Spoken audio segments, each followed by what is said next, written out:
Ah, de toute façon, moi, je peux vous donner une statistique personnelle. 100% des fois où j'ai dit je sens que je vais me blesser, je me suis blessé. Et ce qu'il faut penser, c'est que la meilleure des solutions, c'est d'écouter son corps. Ne cherchez pas à la faire si vous n'êtes pas en forme. Combien de fois j'ai voulu faire des soulevés de terre, combien de fois j'ai voulu faire des mouvements pour rien du tout. Bonjour à tous, podcast numéro 7, aujourd'hui avec coach Quentin, coach Antoine. Aujourd'hui, le podcast sera dédié à la musculation et à la prévention des blessures.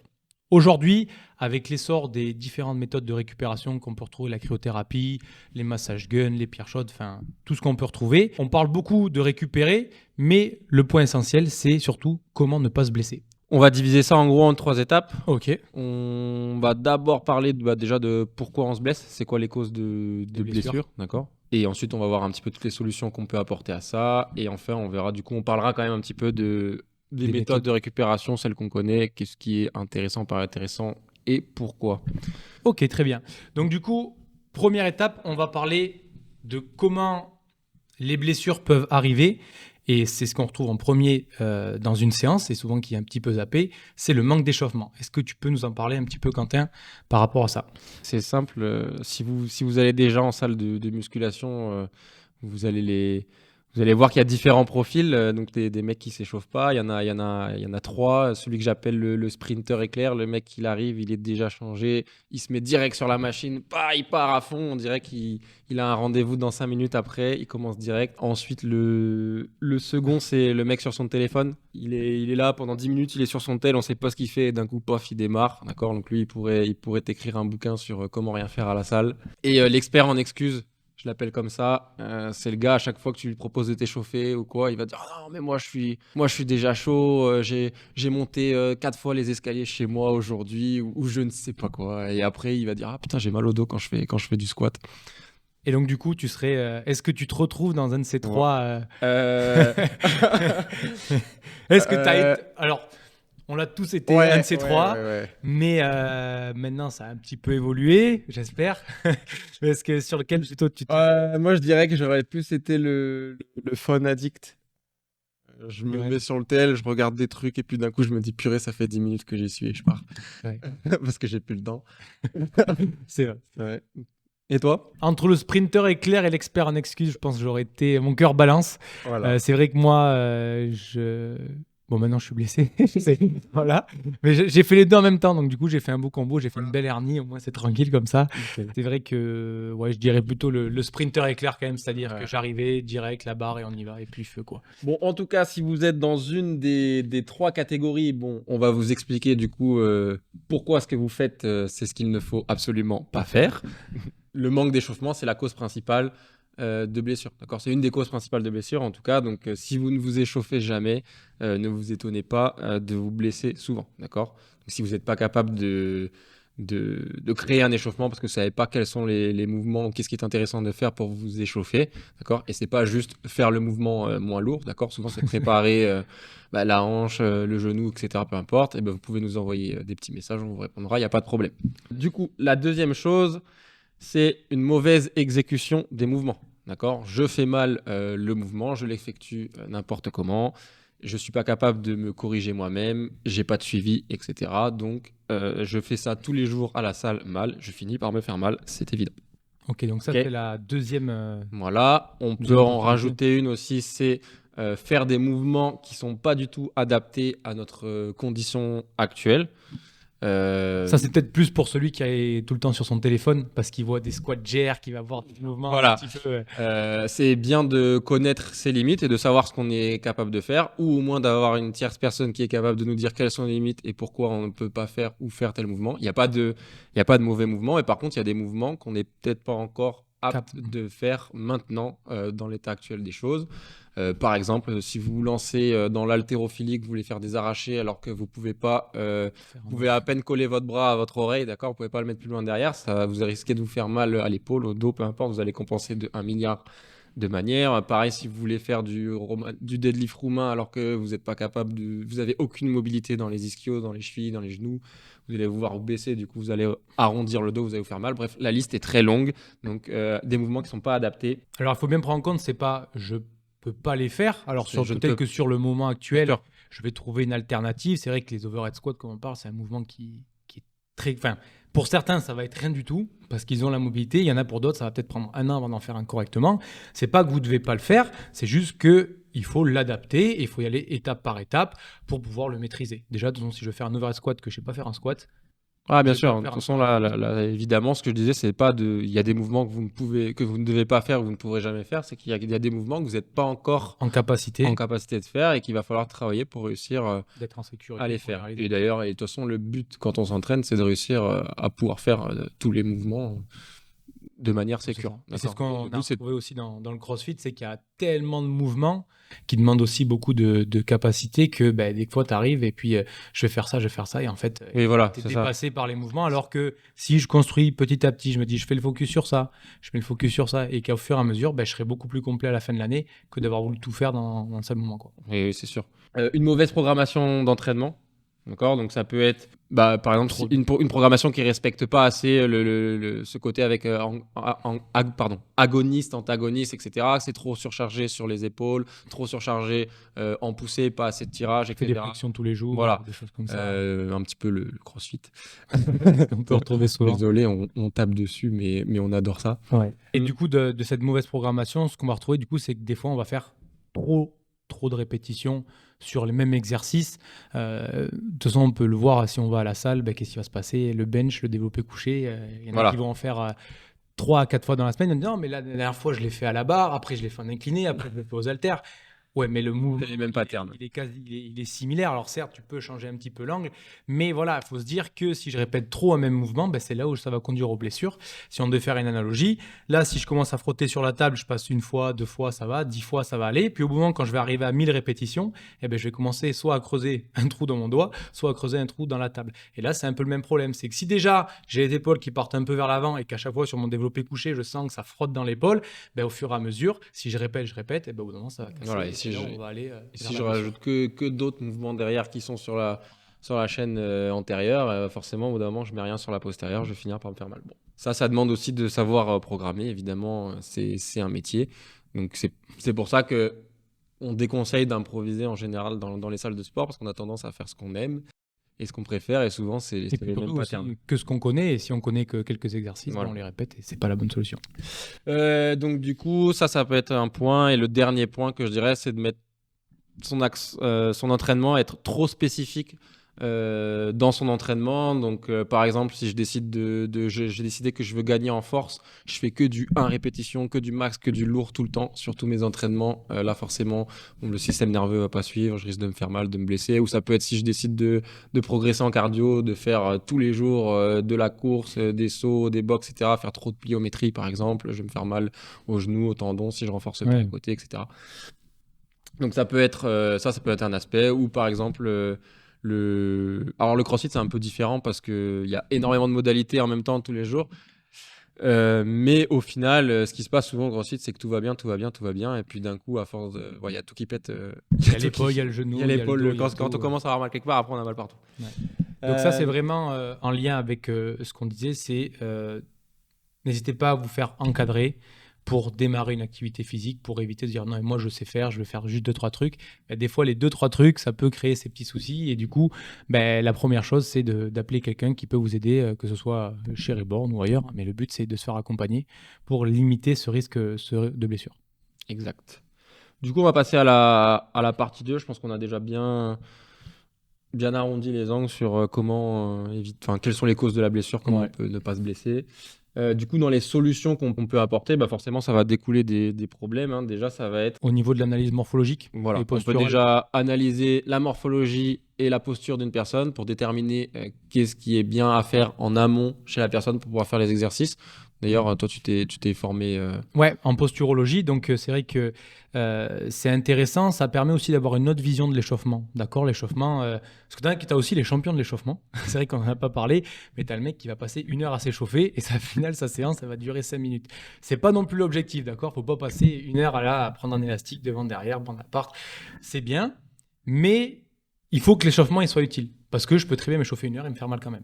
D'accord ? Et en posturologie, c'est ce qu'on nous apprend, c'est réussir à déverrouiller, donner accès en fait à son plein potentiel. C'est-à-dire qu'on va travailler avec notre cerveau et notre cerveau, il va nous permettre de donner accès à tous nos muscles. Et c'est là où on va pouvoir être beaucoup plus performant. Pareil, si vous souhaitez en savoir un petit peu plus, n'hésitez pas à nous contacter pour qu'on puisse travailler autour de ça. Mais voilà, vraiment, la posturo, ça m'a vraiment amené surtout par rapport à ça et comprendre aussi des fois des problèmes et apporter des solutions plus rapidement. Parce que tu as fait la formation, Ouais. c'est quoi le nom du... J'étais avec le CIUS et j'ai fait aussi l'Institut IP de Mode Boulet. D'accord. C'était... Donc ça, c'est donc voilà. Donc si vous voulez, donc, on propose en tout cas à Rebound du coup une analyse posturale en plus. C'est un service qu'on propose. Ouais. Antécédents de blessures, d'accord. C'est bien de se connaître, d'accord, de savoir quelles ont été les blessures passées et du coup pour éviter de les répéter, donc savoir pourquoi je me suis blessé. Si je sais que j'ai tendance à me blesser quand je fais beaucoup de pliométrie, bah, peut-être qu'il va falloir que je fasse des renforts sur mon tendon d'Achille, sur mon genou, etc., sur mes ischios. Toujours continuer à faire ma préhabilitation, ma réhabilitation, d'accord. Donc toujours à faire mes petits exercices spécifiques sur les endroits où j'ai tendance à me blesser. Donc, si je sais que je me blesse tout le temps sur le genou, par exemple, je vais essayer de voir pourquoi. Si c'est parce qu'il est instable, il y a peut-être des renforts à faire sur le fessier. Si c'est parce qu'il est trop en avant, trop en arrière, ça va être sur l'ischio, etc. Bon, bref, si vous avez besoin en tout cas de vous faire accompagner là-dessus, n'hésitez pas pareil à nous envoyer C'est ça. Et par un contre, petit message. sur des petites blessures qui pourraient persister 2-3 mois, ça c'est pas forcément que l'échauffement qui pose problème. Alors ça peut, hein, mais faut aller chercher autre chose. C'est pour ça qu'en posturologie, j'ai travaillé dessus. C'est que des fois, la cause, c'est pas juste au niveau de Oui. la main, ça peut être autre chose. Donc voilà, si à un moment une douleur persiste, c'est pas normal, même si vous avez fait toutes les préhab et les réhab, il y a des douleurs qui ont persisté, c'est qu'il faut aller chercher autre chose. Donc c'est pas juste on dit ouais, il fallait que je fasse ça, je le fais. Non. Essayez d'être aussi un peu plus ouvert d'esprit et vous trouverez des solutions à vos problèmes. Donc, du coup, en fait, la suite de ça, c'est qu'une fois qu'on a nos exercices de préhab, de réhab, qu'on sait ce qu'on doit faire, ce qui est important, c'est de se créer des routines d'échauffement. D'accord ? Donc, ça veut dire que je sais que j'ai mal à tel endroit, à tel endroit, à tel endroit. On m'a donné tel exercice à faire, j'en ai 3. Tous les jours, mon échauffement, au lieu que ce soit à 5 minutes de tapis, etc., ça va être ça. D'accord ? Je vais faire mes exercices avant. Si je sais que j'ai du squat, je vais faire mes exercices pour le genou. Si je sais que j'ai du press, je vais faire mes exercices pour le press. Et si par exemple j'ai les deux dans la même séance, je vais faire un exercice de genou, un exercice pour mon press, un exercice pour mon dos, par exemple. Peu importe là où j'ai mal. Et à chaque fois, c'est les mêmes. D'accord ? C'est les mêmes, les routines. Si vous n'êtes pas capable de faire des routines, c'est toujours pareil. Je vous invite à vous faire encadrer pour avoir des routines construites. C'est très important. Il faut qu'elles soient variées, évidemment. C'est comme la musculation. Il faut qu'il y ait des évolutions, sinon on s'habitue et les exercices ne fonctionnent plus. Des routines à intégrer dans vos échauffements. Et ça peut être aussi des protocoles à faire en dehors de vos séances, notamment sur, par exemple, les étirements, la mobilité, d'autres exercices qu'on peut faire après la séance qui vont peut-être pas être forcément intéressants en échauffement, mais qui vont être intéressants dans l'avancée pour réduire le risque de blessure ou guérir d'une blessure qu'on a déjà. Donc nous, par exemple, on a des protocoles vous pouvez retrouver chez les kinés qu'on connaît, Mackenzie, là je viens pousser mon menton en arrière pour redresser un petit peu ma tête, etc. Il y a plein de trucs qu'on donne à nos clients à faire, donc des devoirs un petit peu à faire à la maison pour progresser sur les blessures. Et ensuite, en dernier point, évidemment, donc ça c'est très important et ça on le répète tout le temps, tout ce qui va être le autour de l'entraînement, ça joue aussi. Donc l'hydratation, le sommeil, le stress et la nutrition. D'accord ? Donc ces 4 points-là essentiellement. Ça va être très important dans la récupération, d'accord ? Si je dors mal, je vais être beaucoup plus sujet à la blessure. Si je suis en manque de sommeil, si je suis pas concentré dans ce que je fais, si je bois pas assez, pareil, musculairement, je vais pas bien récupérer. Quand je mange mal, si je me nourris pas bien, je vais avoir beaucoup plus de processus inflammatoires, d'accord ? Donc, voilà, tout ce qui est fast-food, sucre, etc. et tout, ça va favoriser les inflammations. Donc, si j'ai des tendinites, etc., ça va être encore pire. Et ce qu'il faut penser, c'est que la meilleure des solutions, c'est d'écouter son corps. Voilà, c'est que je devais m'entraîner aujourd'hui, pour X ou Y raison, j'ai mal dormi, je ne me suis pas senti en forme, modifiez l'entraînement. Ne faites pas, il y avait une barre à faire, c'était la semaine de thèse, je devais la faire à tout prix. Ne cherchez pas à la faire si vous n'êtes pas en forme. Le risque de blessure va augmenter considérablement. Vous allez, si en plus vous faites mal, vous n'allez pas réussir la barre, donc vous allez être en échec, vous allez vous faire mal et vous allez être bloqué pour encore plus de temps. Prenez le temps, vous dormirez mieux ce soir, vous la retenterez le lendemain et au pire, vous ne la tentez pas cette semaine, vous la tenterez dans un mois. Mais à part d'être sportif de haut niveau, d'être en finale des Jeux Olympiques ou des Championnats du Monde, et là je me dis, bon, ben, Faut le c'est faire. ma seule chance, vas-y, on verra ce qui se passe. Sinon, le reste du temps, ne le faites pas. Ça ne sert à rien du tout. Mais c'est sûr. Parce que je le parle parce que c'est mon expérience. C'est combien de fois j'ai voulu faire des soulevés de terre, combien de fois j'ai voulu faire des mouvements pour rien du tout. Juste pour me dire, super, j'ai soulevé 250 kilos soulevé de terre, je suis trop content. Sauf que là, ben, je retrouve qu'aujourd'hui, à part la barre à vide, je suis pas capable de soulever autre chose. Donc vraiment, écoutez-vous. Donc voilà, j'ai mal dormi, j'ai mal...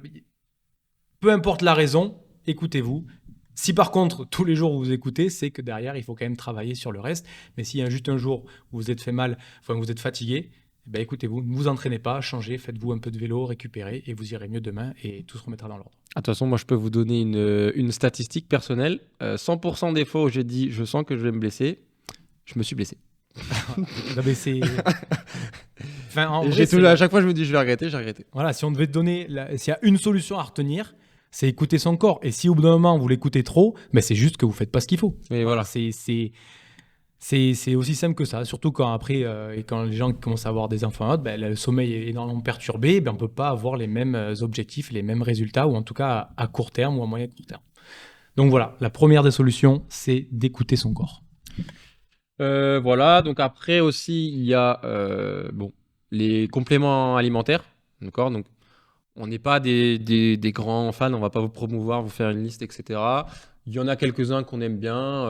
Voilà, oméga 3 pour réduire un petit peu le risque d'inflammation. Il y a le collagène qui est intéressant. Je vous Oui. laisserai aller découvrir pourquoi, si ça vous intéresse. On a les protéines qu'on peut prendre pour aider si on peut avoir un manque, enfin des fois si t'as pas la collation. Voilà, ça peut être magnésium, intéressant. etc. Pour... Mais c'est vrai que c'est la toute petite pierre que Voilà, tu poses. ça peut être un petit peu utile, ça va avoir quelques effets, plus ou moins chez certaines personnes, on crache pas dessus, moi-même ça peut m'arriver d'en utiliser, mais en tout cas ça devrait pas du tout être votre priorité, et c'est souvent en fait les gens ils ont un peu la réflexion, ils réfléchissent à l'envers, c'est-à-dire que souvent quand on se fait mal, on se dit il me faut du magnésium et je vais me faire un peu de cryothérapie parce que j'ai mal au genou, etc. Alors qu'en fait... Le mec, il est passé 3 heures sur Netflix de 23h à 2h du matin, il n'a pas dormi. Et il va Voilà, prendre du donc magnésium. en fait ça c'est les trucs qui arrivent en dernier, normalement c'est les solutions qu'on va chercher en dernier quand on a déjà optimisé tout ce qu'on vient d'expliquer avant.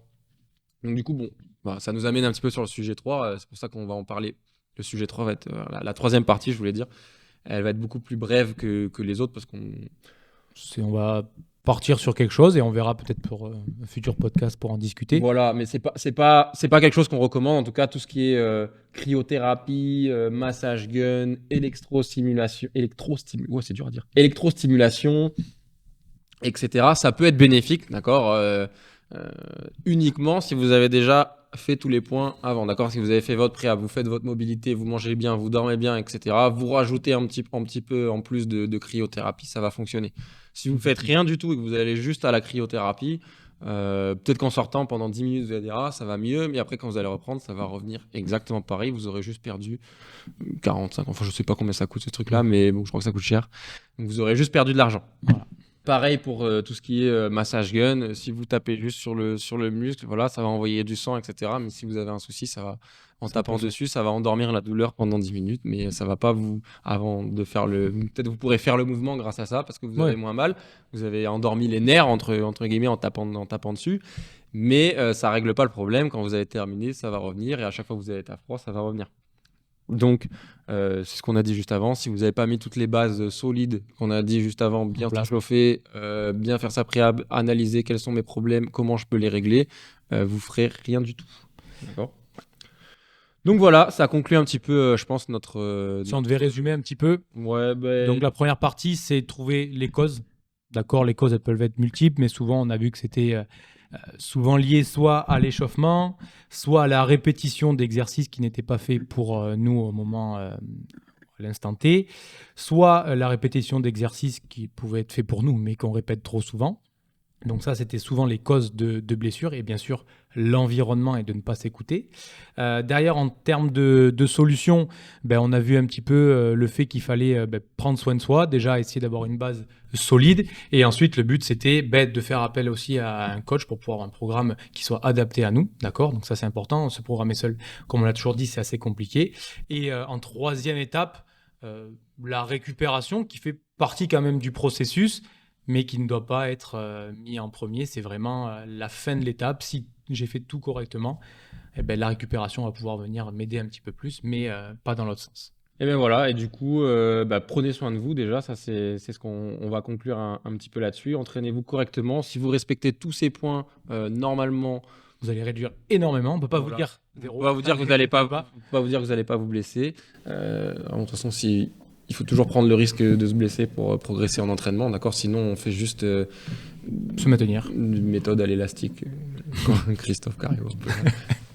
Du coup, voilà. Et puis, si jamais vous croisez l'expert en sprint ou en téléphone à la salle, n'hésitez pas à lui envoyer du coup notre lien du podcast pour qu'il apprenne un petit peu à faire comment s'échauffer, à ne pas se blesser. Voilà, c'était tout pour cet podcast. épisode. Et puis, n'hésitez pas à nous poser vos questions en commentaire si vous avez besoin et à liker et à partager le podcast. Exactement. Parfait. Eh bien, écoutez, merci à tous et à bientôt.